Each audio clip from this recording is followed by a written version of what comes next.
ఈయన ఎవరో గుర్తుపట్టారా? నాకు తెలిసి ఇప్పటి తరానికి అస్సలు ఏమాత్రం తెలియకపోవచ్చు. కాని 60, 70, 80, 90 దశకాల దేశ రాజకీయాలను ప్రభావితం చేసిన ఒక గొప్ప నాయకుడు ఈయన.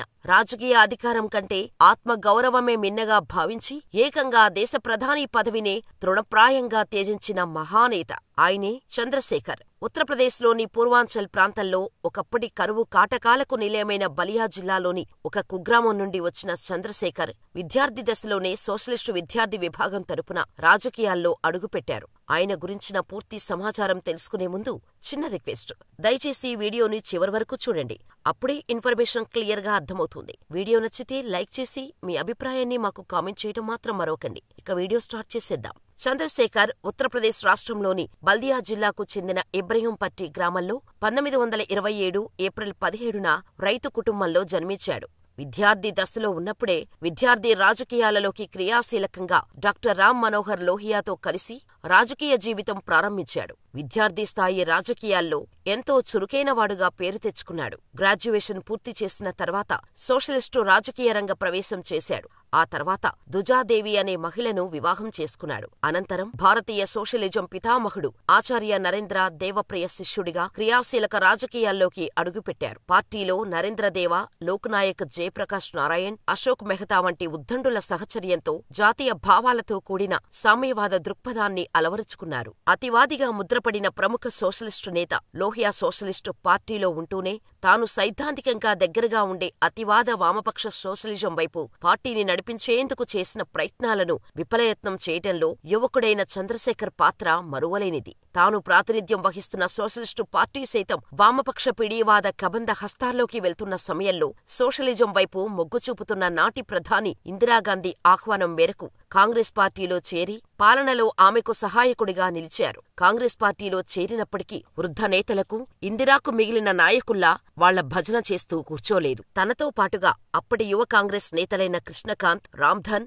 మోహన్ ధారియా వంటి వారితో కలిసి యంగ్ టర్క్స్ గా ఏర్పడి కాంగ్రెస్ పార్టీ ప్రజా వ్యతిరేక తీర్మానాలు, ఇందిరాగాంధీ పాలనా వైఫల్యాలను బహిరంగంగానే విమర్శలు చేస్తూ వచ్చారు. చంద్రశేఖర్ నేతృత్వంలోని యంగ్ టర్క్స్ కారణంగా ఇందిరా సోషలిస్టు పంథాలు పూర్తిస్థాయిలో నడుస్తూ తన పాలనలో విధానపరమైన నిర్ణయాల్లో మార్పులు చేర్పులు చేసుకుంటూ వచ్చారు. బ్యాంకుల జాతీయకరణ, రాజభరణాల రద్దు, నిరుపేదల కోసం సంక్షేమ పథకాలను అమలు చేయడం వంటివి జరగటానికి ముఖ్య కారణం వారే. ఇందిరాగాంధీకి చంద్రశేఖర్ అంటే ఎంతో అభిమానం. పదవుల కోసం తన చుట్టూ చేరి భజనలు చేస్తూ వచ్చే నాయకుల కంటే తన పాలన గాడి తెప్పిన ప్రతిసారీ విమర్శలు చేస్తూ వచ్చిన ఆయనకే ఎక్కువ విలువ ఉండేది. ఆమె తాను చేపట్టే ప్రతి పథకం గురించి ముందుగా చంద్రశేఖర్ గారితో చర్చించి ఆయన అభిప్రాయాలను పరిగణలోకి తీసుకుని పథకాన్ని అమలు చేయటం జరిగింది. 1975లో దేశవ్యాప్తంగా ఇందిరాగాంధీ విధించిన అత్యవసర సమయంలో చంద్రశేఖర్ నేతృత్వంలోని యంగ్ టర్క్స్ ను సైతం అరెస్ట్ చేశారు. జైల్లో నుంచే ఇందిరా నియంత విధానాలను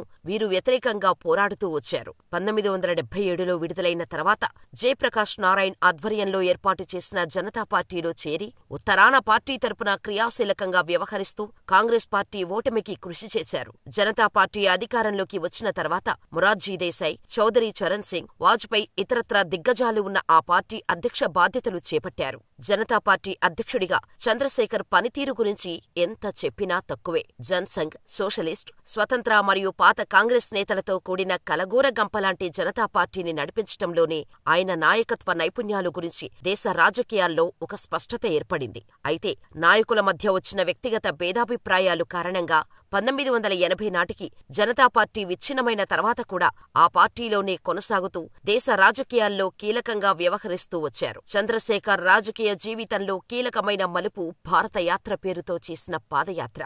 భారతదేశ రాజకీయ చరిత్రలో ఇటువంటి యాత్ర అప్పటి వరకు ఎవరూ చేపట్టలేదు. కన్యాకుమారి నుండి ఢిల్లీ వరకు ఉద్దేశించిన ఈ యాత్రలో కన్యాకుమారి నుంచి మొదలుపెట్టి సుమారు 4260 కిలోమీటర్లు నడిచి ఢిల్లీ చేరుకున్నారు. ఇంతటి సుదీర్ఘయాత్ర చేసిన మరో జాతీయ నాయకుడు అప్పటికీ ఇప్పటికీ ఎవరూ లేరు. భారత యాత్ర సమయంలో చంద్రశేఖర్ గ్రామీణ భారతంలో నివసిస్తున్న అన్ని వర్గాల ప్రజల కష్టసుఖాలను తెలుసుకుంటూ వారికి తన ద్వారా అందే సహాయాన్ని అప్పటికెప్పుడు అందిస్తూ వారికి మరింత దగ్గరయ్యారు. ఈ యాత్రకు కులమతాలకు అతీతంగా ప్రజలు బ్రహ్మరథం పట్టారు. ఈ యాత్ర ద్వారా దేశ రాజకీయాల్లో మాస్ లీడర్గా గుర్తింపు తెచ్చుకున్నారు. ఆయన చేపట్టిన పాదయాత్ర తర్వాత కాలంలో ఎంతో మంది నేతలకు అధికారం కైవసం చేసుకునేందుకు మార్గదర్శనం చేసింది. 1989లో జనతాదళ్ పార్టీ ఏర్పాటులో సైతం చంద్రశేఖర్ కీలకమైన పాత్ర పోషించారు. ఆ సంవత్సరం జరిగిన సార్వత్రిక ఎన్నికల్లో జనతాదళ్ పార్టీ నేతృత్వంలోని నేషనల్ ఫ్రంట్ కూటమి అధికారంలోకి వచ్చిన తర్వాత కూటమి ఏర్పాటులో కీలకమైన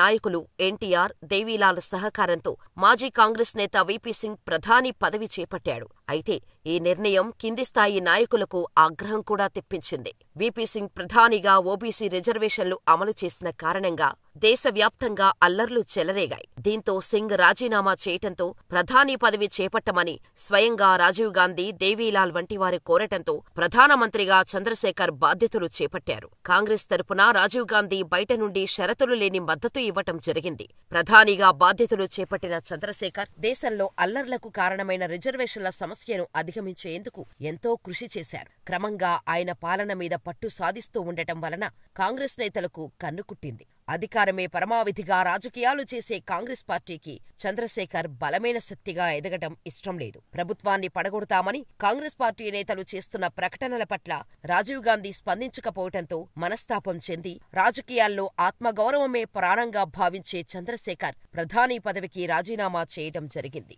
3 సార్లు రాజ్యసభ సభ్యుడిగా, 8 సార్లు లోక్సభ సభ్యుడిగా పార్లమెంటుకు ప్రాతినిధ్యం వహించిన చంద్రశేఖర్ ఒక గొప్ప పార్లమెంటరియన్. సభలో ఉన్నత ప్రమాణాలను నెలకొల్పడం కోసం ఎటువంటి భేషజాలకు పోకుండా అన్ని పార్టీల నాయకులతో కలిసి పనిచేశారు. చంద్రశేఖర్ భారత రాజకీయాల్లో భయమే ఎరుగని నాయకుడు. ఇందిరాగాంధీ మరణం తర్వాత అకారణంగా దేశవ్యాప్తంగా ఉన్న సిక్కులను కాంగ్రెస్ గుండాలు ఊచకోత కోస్తున్న సమయంలో అమాయక సిక్కు ప్రజలకు అండగా నిలిచి ప్రతిఫలంగా ఇందిరా వ్యతిరేకగా ముద్రపడి 1984 లోక్సభ ఎన్నికల్లో ఓటమి పాలైన చిరునవ్వుతో పరాజయాన్ని స్వీకరించారు. చంద్రశేఖర్ గొప్ప వక్త.